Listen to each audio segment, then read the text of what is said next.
Welcome to Grandma Has ADHD, the podcast exploring the surprising, challenging, and often overlooked world of ADHD in seniors. I'm your host, Jami Shapiro, the founder of Silver Linings Transitions and an ADHD specialist. Professionally, as a senior move manager for more than 10 years, I've worked intimately with seniors challenged with decluttering and downsizing. Personally, I am the child of two ADHD parents, and I have ADHD. ADHD isn't something that goes away with age. Grandma Has ADHD is here to educate and entertain seniors and those who love them with stories of hope, resilience, and strategies, because it's never too late to understand yourself better and find your tribe.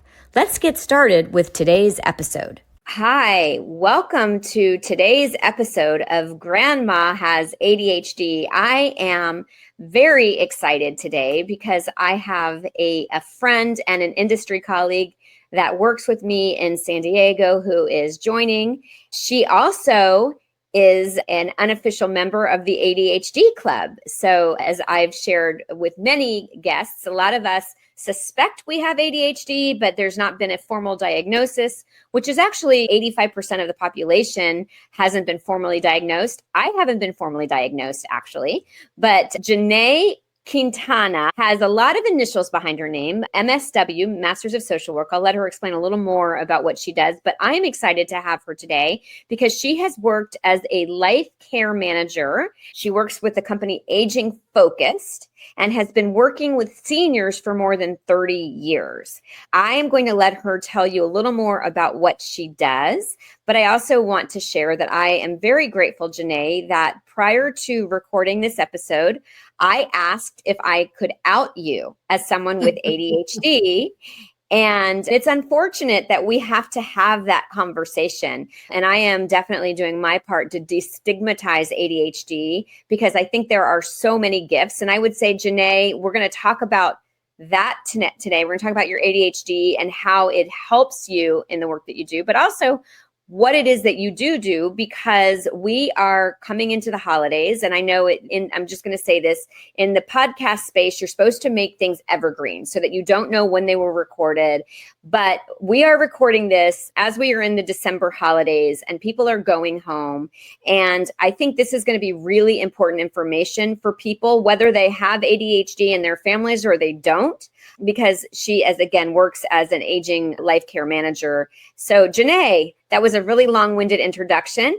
Can you come say hi to our guests and give them a little bit more about what you do, and then maybe a story about what they can relate to so they understand a little more about what an aging life care manager does? Okay. Hello, and thanks for having me. Aging life care manager is someone who can step in and help families or a solo ager navigate the healthcare systems.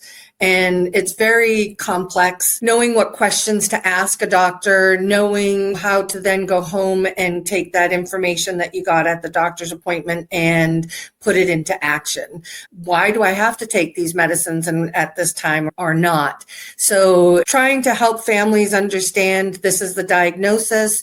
This is what, this usually entails. And then how can we maintain quality of life for everybody in the family? And that is one of the main things that we do, going to doctor's appointments, asking those vital questions, making sure the follow-up is done correctly, making sure that, again, that quality of life, is it just getting out on an outing?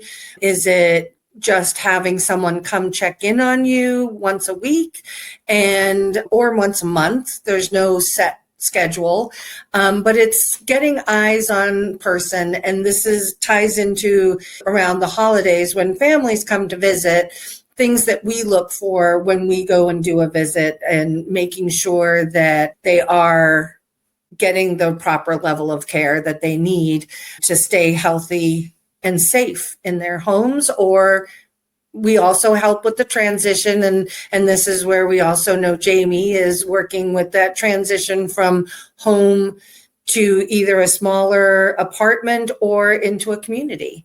And again, it's the continuity of care to make sure that they have the best support possible. Great. Okay. So you said medical, but I think you do more than medical as an aging life care specialist. And again, I wanted to mention that your company is called Aging Focused. You're in San Diego.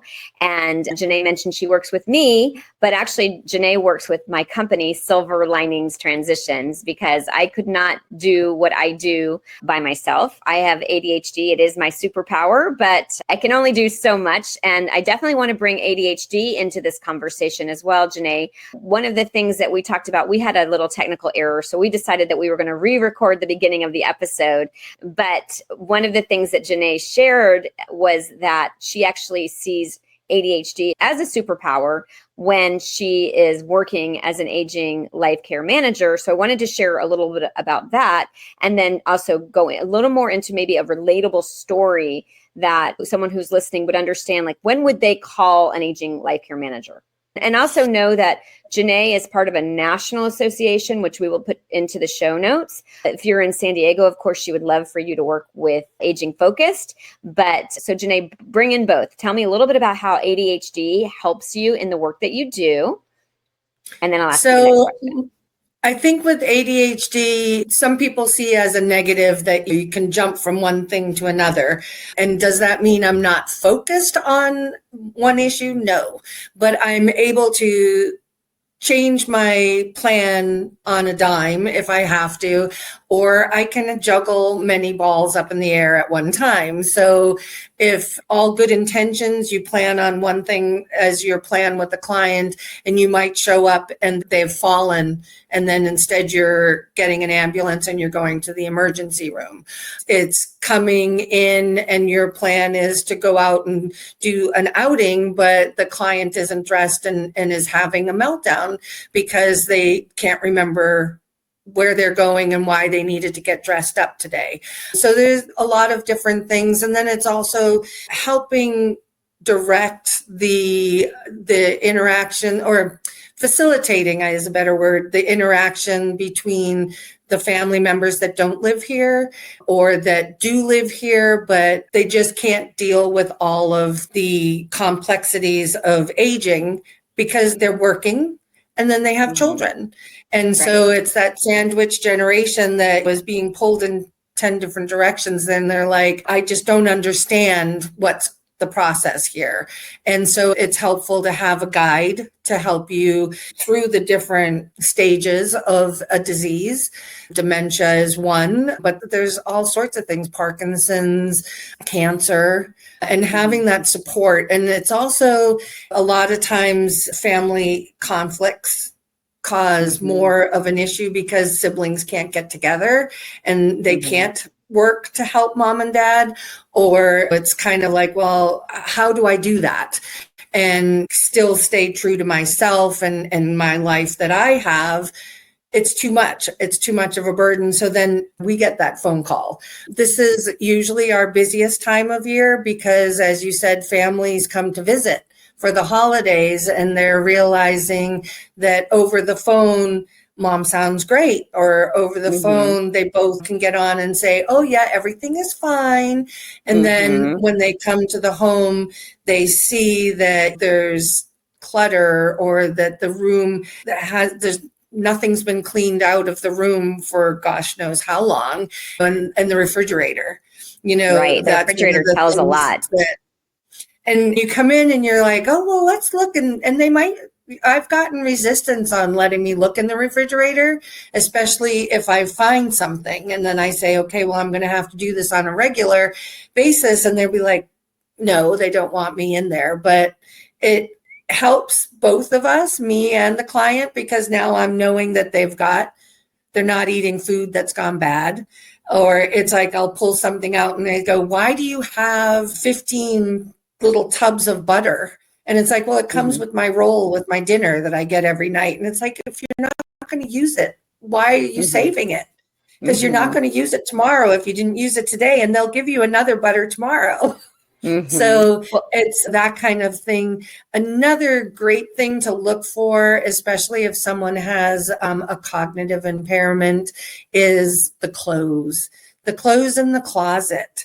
They get put away dirty. They don't remember to launder, or they take the clothes off and put them back in the drawer. If you go in and you pull out a pair of socks and it's got the shape of having been worn, or you can see the dirt from, the creases on it, that's an indication that they are either not doing the laundry or they're just not taking the clothes off on a regular basis. And one of the things is problem solving that. Why isn't that being done? And for one of my clients, it was because the community installed new age digital washer and dryer. And it's just, you have to touch it to get the strip to show up. And then you have to try and find out what you want to do on there. And so laundry wasn't getting done. Right. But we're being told it's being done. Sure. So what are some other things that families should look for? I heard stacks of mail, unopened mail, bills that have been paid multiple times. What are some other things that family members can observe when they're home visiting for the holidays? And one thing I want to say about that too is that when you do go home, it's really important. I know a lot of us don't want to see what's really happening because it is going to be an additional, I want to say, burden. If you've already, especially that sandwich generation who's got their own families to take care of, they're entrenched in their careers, and now they have to deal with the issues of mom and dad that they haven't really had to address. So that's also a great reason to bring in someone like Janai, who can be the boots on the ground for your parent when you can't be. But so what are some other tips that you would tell people to look for?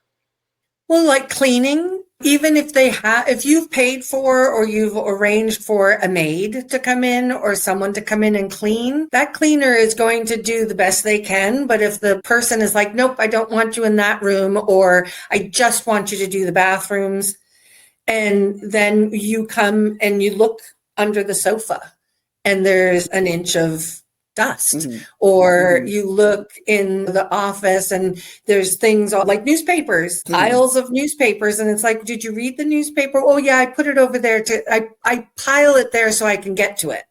And it's like, but this is a month's worth of newspaper. You're not going to get to it. And then it's like, but I might miss something that's in there.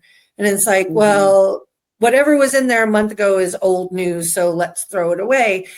You have to understand there's a reason behind some of that. And I know that we don't know all of those reasons, but it's that they forgot and they knew to put it there in the pile, but they forgot to read it. And so then it's upsetting to the person to hear that, well, you forgot it.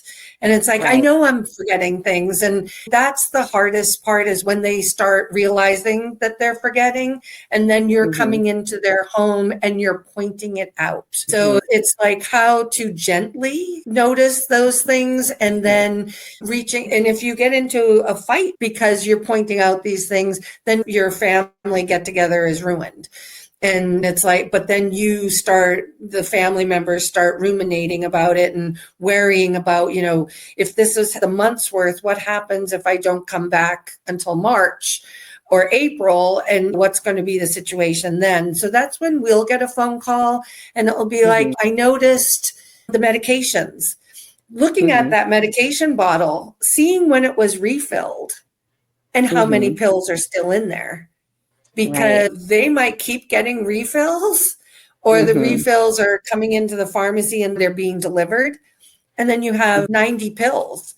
And it's because, oh, well, I've been taking it. And it's like, you have, because this is a full bottle. So things like that. So looking at the medications, looking at the dates on the food in the fridge and in the cabinets. Are they eating on a regular, their appearance? Do they look like they're dehydrated? This older generation is not a generation of drinking water, and we have to try and find ways to keep them hydrated. And I think that's my hardest struggle with my people, is trying to do that. And it's like, I'll have water delivered. We can get the filter on the fridge and make it as easy as possible, but they just it's very hard. It's not just their generation, Janai. I'm horrible with, and I have the water thing in my house. So that could be an ADHD thing. I want to pause, but I'm going to ask you a question that I think a lot of our listeners are going to want to know, which is you don't want to ruin the holiday, but you're seeing what's going on. So when we come back from break, I want to hear from you. How would you advise family members to address the concerns that they have while preserving the holidays and not having them go aside? So we're going to be right back with that answer to this question. If you are listening to this podcast, there's a good chance you or a loved one is feeling overwhelmed by the challenges of ADHD or disorganization. Since those of us with ADHD tend to struggle with where to begin big projects like moving or home organizing, the Silver Linings Transitions team can guide you through the process, breaking tasks down into manageable steps or handling every detail. There's a reason our team carries magic wands when we work with our clients. We can pack and move your entire home and you won't have to miss a day of work or touch a single box. We also provide home organizing and storage sortouts with an understanding of ADHD. If you have a home to sell, we can provide you free or discounted services when we refer you to one of our realtor partners through our realtor referral program. Visit our website at www.silverliningstransitions.com or call us at 760-522-1624 to learn more about how we can help you make your move or home organizational project magical.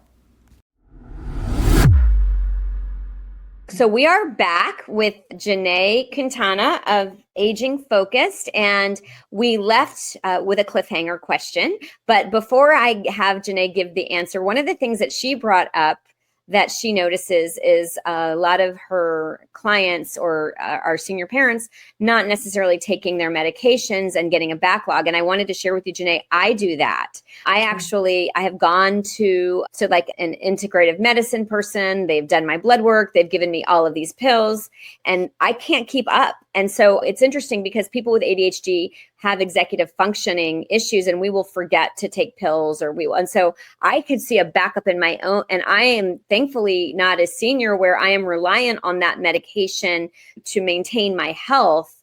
And so I imagine you combine seniors, being a senior just in and of itself, even neurotypical, but then throw in a little ADHD. And so I wanted to share that with you. But I left you with the question, okay, so you've seen it.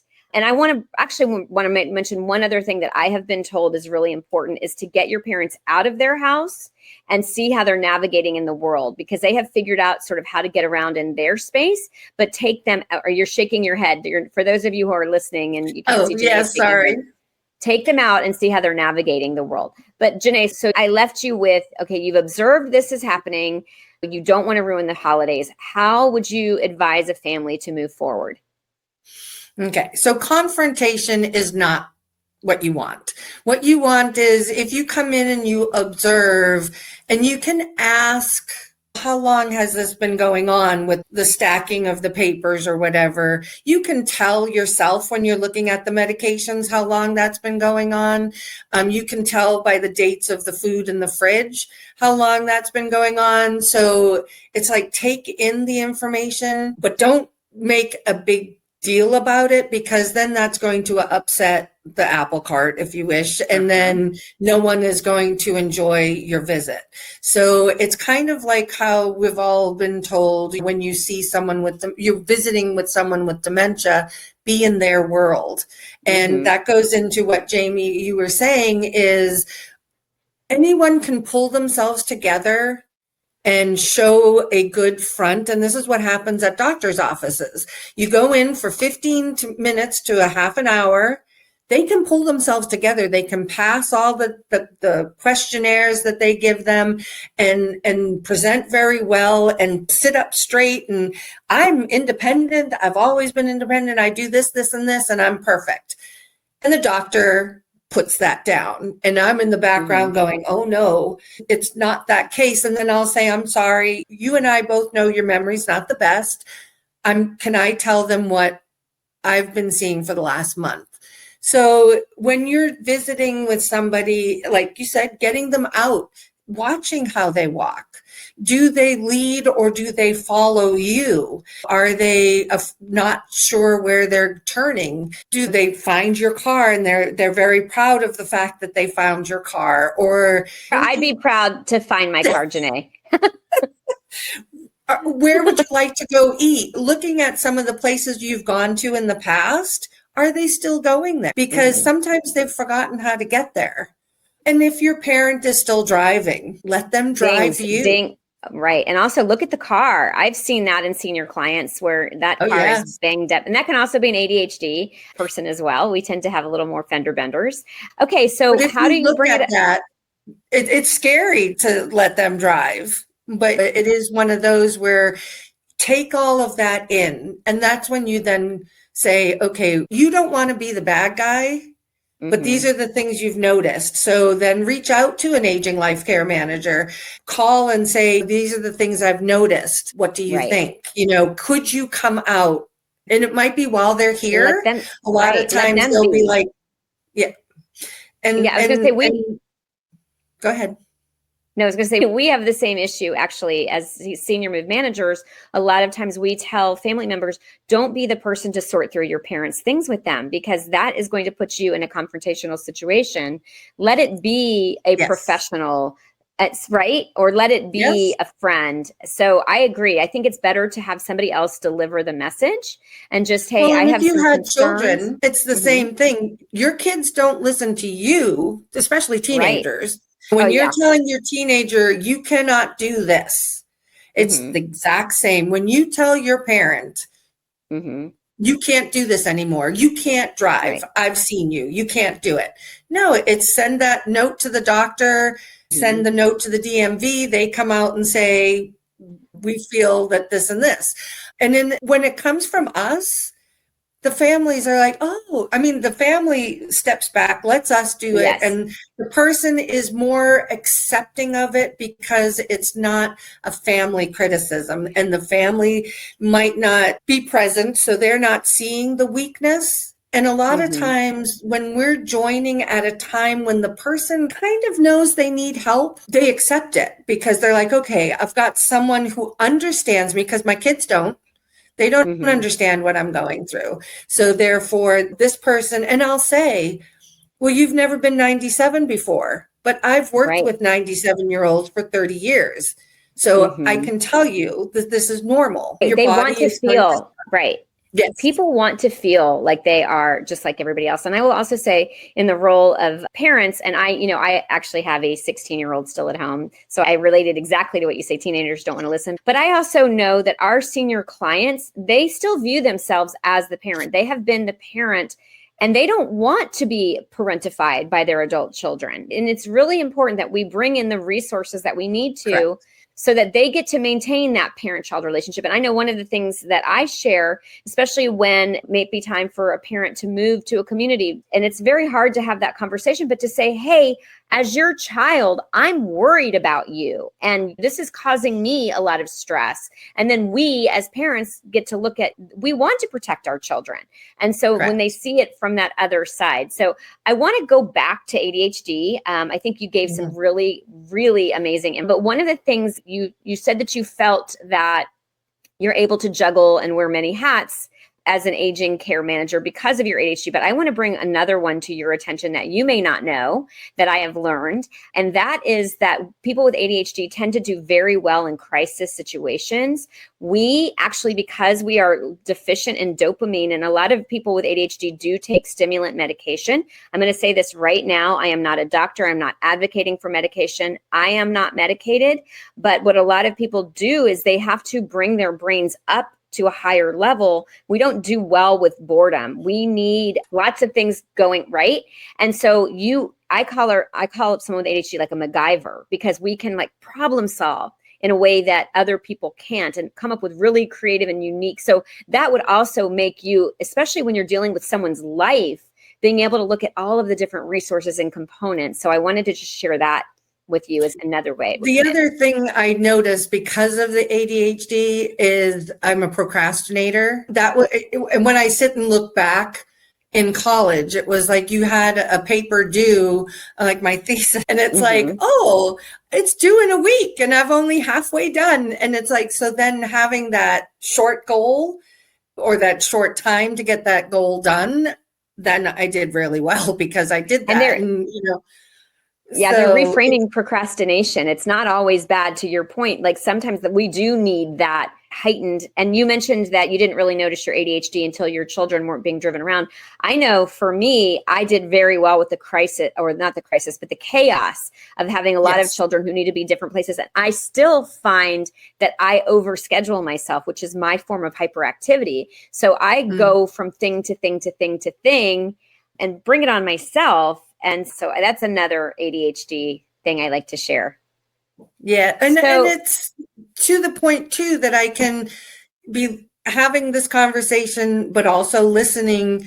So one of the things when you're visiting is you will be having conversations with other family members, but try and prick your ear or put your ear to listening to what your parents are saying. How are they presenting themselves? And when you only come for a few days, you're again going to get that Norman Rockwell picture that they're going to be able to pull themselves together for.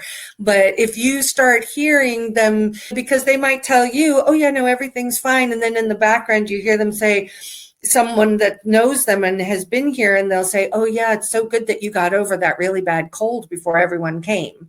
And it's like, what cold? You didn't tell me you had a cold. And how are they getting that care? Because a lot of times it's like, oh, do you have a cold? And it's like, no, I'm fine. And one person might hear a really raspy cough, but then when you're there, they don't cough at all. And then and they present very well. And you're like, yeah, they didn't have anything when I saw them. And then next thing you know, they're telling family on the other end that I'm getting over a bad case of the flu. And it's like, what? So it's always being fully aware of their setting. If they're in a community, listening to see, oh, well, they never come out of their room. But they're telling you, I went to bingo, I went to this, I went to that. And then the community staff is saying, no, they have us bring their meals to their room. They never come out. They just watch TV. Those are things to also, if they're not in a community already, then looking at, are they getting out and seeing their neighbors? I was going to say, can you, because we're wrapping up the time, but I think it'd be helpful for our listeners to hear maybe a story of a client. You don't need to give details that would out anybody, but so that they can relate to when an aging life care specialist would be appropriate for them and how you worked with a senior and their family. Okay. Well, one example, especially tying into the holidays, was a daughter who had moved away for her husband and her work. And then she came home really quick and didn't give mom notice that she was coming. She just said, I'll be home for the holidays, didn't say what day. And then she showed up, and a lot of to-go containers in the trash, in the recycling, a lot of to-go containers in the refrigerator. And she's like, oh, are you cooking? Are you making your own meals? And it was like, no. And then the car, she looked at the car, and both front fenders had scrapes all over them. And, what are you doing for this? What are you doing for that? Mom, didn't they take your license away? Why are you driving? And she goes, well, I just go down to the store that's in our neighborhood to get in it. It's Lazy Acres, I think. And so they have the prepared meals, and she goes there and gets her meals. And so the daughter was like, oh, this isn't going to work. So she tried doing delivery, but then she got a phone call a couple of weeks later from the neighbor saying, your mom's still driving. And she goes, I took the keys with me. How can she still be driving? But she had a spare set that the daughter didn't get. So then that's when we got the phone call. Could you go out? Because I would hate for my mom to hurt somebody. I would hate for my mom to get in an accident. And so then I went out, met with the mom. And of course, I was a single parent. I did this. I worked full time. And it's like, yes, those are great things. But now you're retired. And now, this is what you have. And I took her to neurologist, And, she was mad that she was losing her ability to function on her own. And what we did was the neurology department really worked really well with us. Is she got mad and she goes, well, it's because I fell and hit my head. And I said, I know. And that's why we're here. We need to see what you're maintaining and what that fall has taken away. And the neurology department was able to write her a letter that said, because of your injury and because of the losses we've noted, you have won a complimentary respite stay at a community. And we ended it up with it at a community up where in the state where her daughter lived. And she moved and she never wanted to come back. Nice. And it was an easy acceptance, but it was daughter came for Thanksgiving. We were called in January and she moved in April. That's great. And she was happy with that move. Because she was closer to her grandkids. Sure. And, and they came and visited more because I followed up with her about 3 or 4 months afterwards. And I said, how did that all pan out? And she said, oh, mom's in heaven. And that's awesome. Because she sees the kids. So, yeah. So, Janai, I'm going to circle back. And I think that was a really, really good way to share what it is that you do. So I want to go a little bit back to ADHD. And because as I shared with you in the beginning, I try to keep our conversations short enough that someone with ADHD won't tune out. So what would you say, and I know you also haven't been formally diagnosed with ADHD, but as I like to say, if it walks like a duck and it quacks like a duck, might be a duck. What would you say is, how do you feel about knowing that you have ADHD? Is it sadness? Is it relief? Is it? Again, it's going back like when you did your presentation and I was listening and I'm checking off all the boxes. So those of you who don't know, I do a presentation called Grandma Has ADHD, and it's really bringing awareness to what ADHD looks like in seniors. And a lot of people who are hearing this presentation don't know they have it, and then a light bulb goes off. And if you listen to the first 2 episodes, you'll get a good introduction into that talk. So, okay, go ahead. So you were listening to the presentation. So it goes back to you are relieved to know you're not the only one. And it's kind of one of those, I have dyslexia that was not diagnosed until I was in college. And it's just one of those things that it's like, oh, okay, you learn to go along with it. And it's not, I think sometimes having a name for it is like, oh, okay, that's normal because it's got a name. That means other people have it and it's okay. Do you know that dyslexia is very common to co-occur with ADHD? Okay, you do now. She's shaking her head. Yes. I do now. I do now, but yes. And it's one of those, I can't sit and watch TV, just watch TV. I have to do something, knit, play a game on the computer, on the iPad or whatever. It's like, I cannot just watch. And people just like, what's wrong with you? And it's like, but I know more about what we're watching than you do because of that. It's like what I call it my talent. Like you said, your superpower is being able to take that and turn it around into a positive. I think is always a great thing if you can do that and say, okay, and not be ashamed of it. I mean, I was at a meeting and I was like, leave me alone. I have ADHD.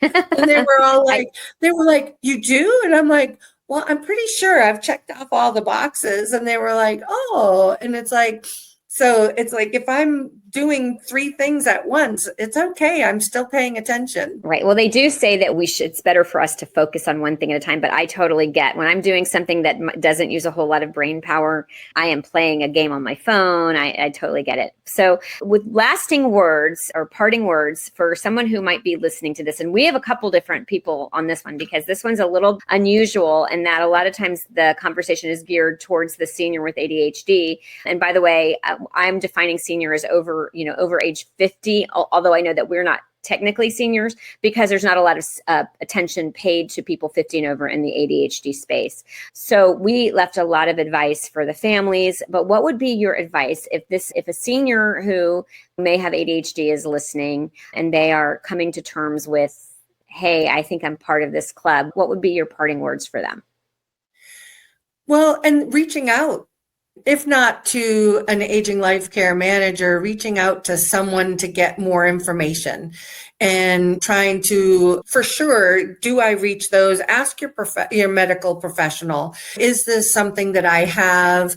And then, as with anything, the more educated you are, the better you are at making decisions on how to move forward, making decisions based on the information and that's what helps us. And that's why aging life care managers are constantly learning, is because we never know what might come around the corner and need help. And so if we have a little bit of knowledge, then we expand that knowledge so that we are better able to help everybody.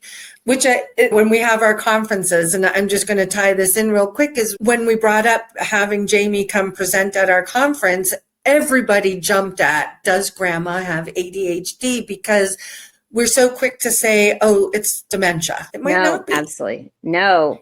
That's a whole. Yeah. In fact, 1 in 5 memory care clinics are even asking questions about ADHD. So that's a whole other conversation we need to be having. I am so grateful, Janai, for the work that you do, for coming on to the show today, and for giving all of the useful information that you did to anybody who might be facing this with their own family. I always like to end that my mission is really to make the rest of your life the best of your life. And to Janai's point, when you are educated, you know better and you do better. So thank you so much. Thank you for having me. Yay! Mm-hmm. The opinions expressed on Grandma Has ADHD podcast are those of our guests and hosts and are intended for informational and entertainment purposes only. This podcast does not provide medical advice, diagnosis, or treatment. The content discussed in this episode is not a substitute for professional medical advice, diagnosis, or treatment. Always seek the advice of your physician, mental health professional, or other qualified health provider with any questions you may have regarding a medical condition or mental health concern. Never disregard professional medical advice or delay in seeking it because of something you have heard on this podcast. If you think you may have a medical emergency, call your doctor or emergency services immediately. The host, guests, and producers of Grandma Has ADHD do not assume any liability for the content of this podcast. Listen at your own discretion.